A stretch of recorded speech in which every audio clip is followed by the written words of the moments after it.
사랑하는 할랜드교 성도 여러분, 안녕하십니까? 박현수 목사입니다.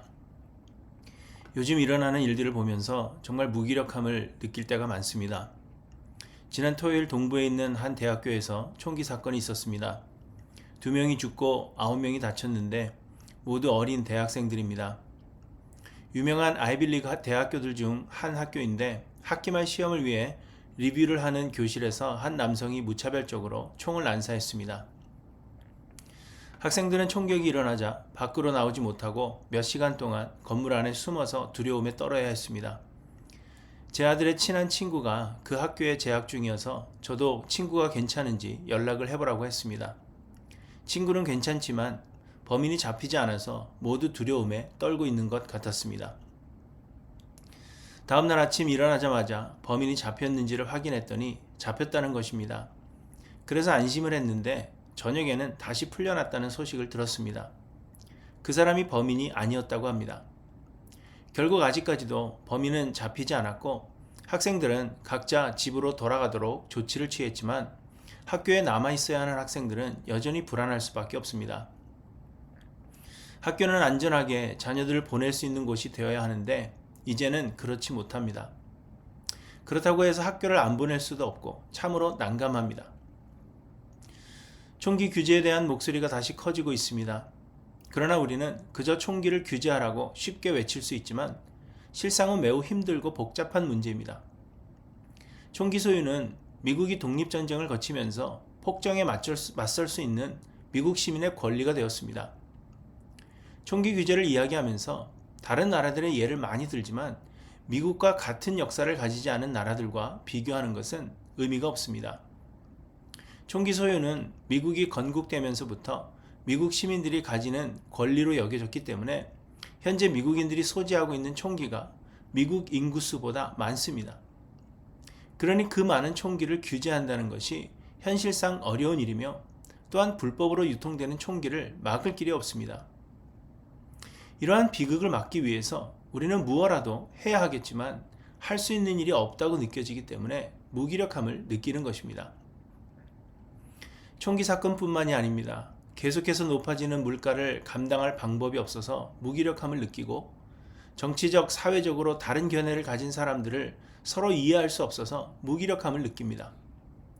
늘어나는 각종 사건과 사고, 범죄 때문에 무기력해지고 그 외에도 내 뜻대로 되지 않는 여러 가지 개인의 일들 때문에 무기력함을 느낍니다.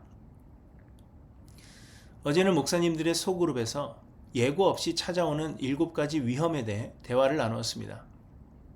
목사님들의 소그룹에서는 주로 어떤 아리클을 읽고 대화를 나누는데 어제 나눈 아리클에서 목사에게 찾아오는 7가지 위험 신호는 냉소주의, 타협, 단절, 무관심, 교만, 번아웃, 공허함이라고 했습니다.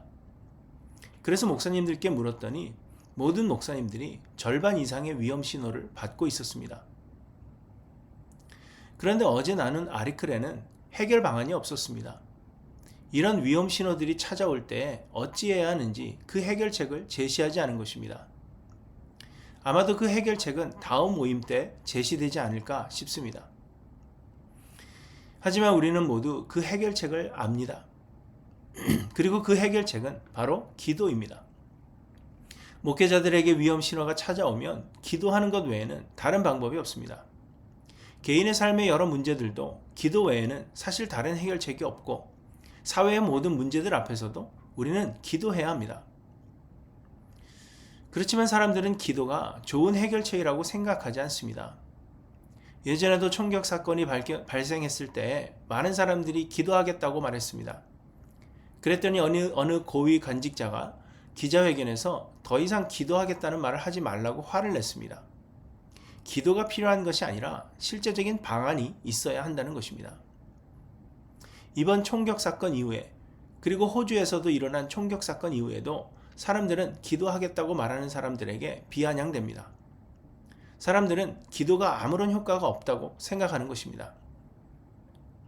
그러나 사실 문제는 기도가 효과가 없는 것이 아니라 우리가 기도하지 않는다는 것이 문제입니다.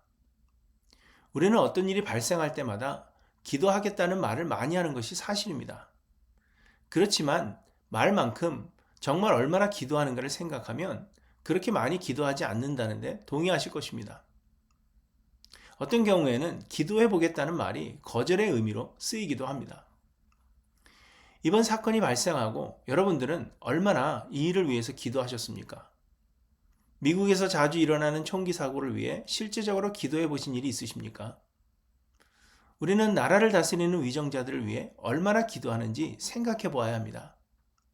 사실 비방하고 욕은 많이 하지만 기도는 하지 않을 것입니다. 어려운 상황에 처한 교우들에게 기도할게요 라고 말하지만 우리는 정말 얼마나 기도했는지 돌아보아야 합니다. 우리는 사실 기도하지 않고서는 지금은 기도가 필요한 때가 아니라고 말하는 것입니다. 그러나 여러분, 우리가 기도하면 하나님은 우리의 마음과 생각을 지키십니다. 기도하는 자들의 마음에 평안을 주십니다.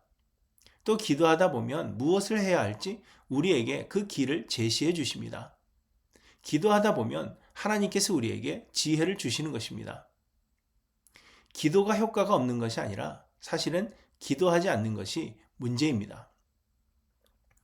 바울은 에베소를 떠나면서 디모데를 에베소에 남겨두었습니다. 에베소에는 이방인 그리스도인들이 많았는데 유대 그리스도인들이 이방인 그리스도인들에게 구원을 얻기 위한 율법의 행위를 요구했기 때문입니다. 그리고 그들 중에는 아주 심하게 이방인들을 괴롭게 하는 사람들도 있었습니다.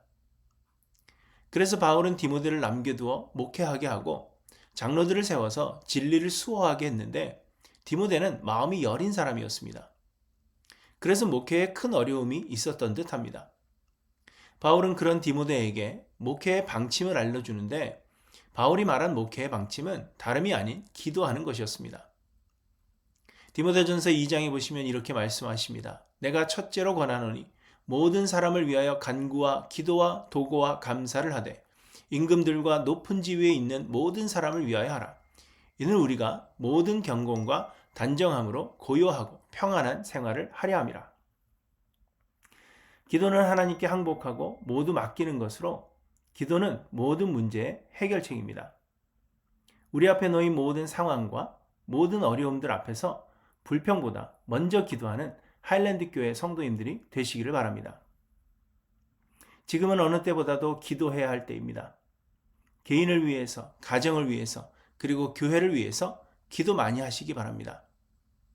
우리가 사는 사회와 나라를 위해서도 기도하시고 모든 일에 대하여 쉬지 않고 기도하시기 바랍니다. 여러분, 기도 많이 하십시오.